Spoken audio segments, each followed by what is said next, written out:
You write a book, your dream is that lots of people read it. Your dream is that you can win some money, win some awards. Your dream is that it can be made into a movie and all that kind of stuff. But that's true. But there's another part, there's another side to it.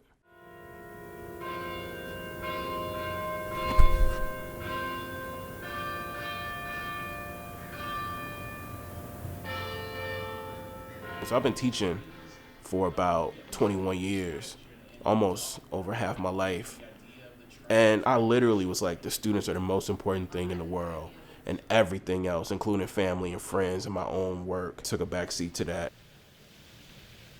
I didn't miss a class for 13 years. And then one day I had to miss a class because I had like some crazy flu or something that was going around. So I did a makeup class on a Sunday. And I just looked at my phone for a second. I had all these missed calls from my girlfriend. She like, where are you? I'm like, I'm in class. And she was like, it's 1 o'clock in the morning. I'm like, right, but they're still talking. And then she was like, dude. And so then I was just like, all right, I got to put the art out. I got to start dealing with my health a little bit more. I got to start dealing with the relationships with my family. I thought the same thing.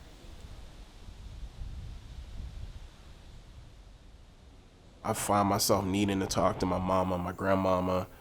And sometimes when you talk to her and she just doesn't recognize me like that, that gets me every time. Even if it's on the phone, I'll be like, she like, hello. I'm like, hey, grandmama, this Key. And she like, who is Key? I was like, Key, your grandson. And then she'll be like, somebody on the phone named Key. And I'm like, oh, man, that's like super heartbreaking. So I'm coping with my grandmother being sick and having Alzheimer's and diabetes by like thinking about how like privileged I am to have a grandparent. Like I work out my relationships with my family and with people in the world through my art. My book, Heavy, was on a New York Times bestseller list like a few months ago. And I didn't know how to talk about it because on one level, that's what everybody who does this work wants. But on the other hand, it's just lonely out there. You know what I'm saying? It's lonely being in those hotel rooms. It's lonely, talking to these people who don't know you. It's lonely when you come back from tour and you come back to this old big old house.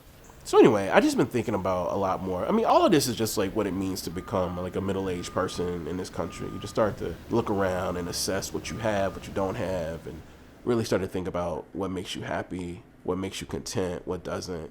And now I'm really thinking like, it's time to, I hate to sound so traditional, but part of me is thinking it's time to like sort of settle down and have a partner and have some kids, because that's the way you actually can be sort of most significant in the world, right? By having like these intimate relationships with people.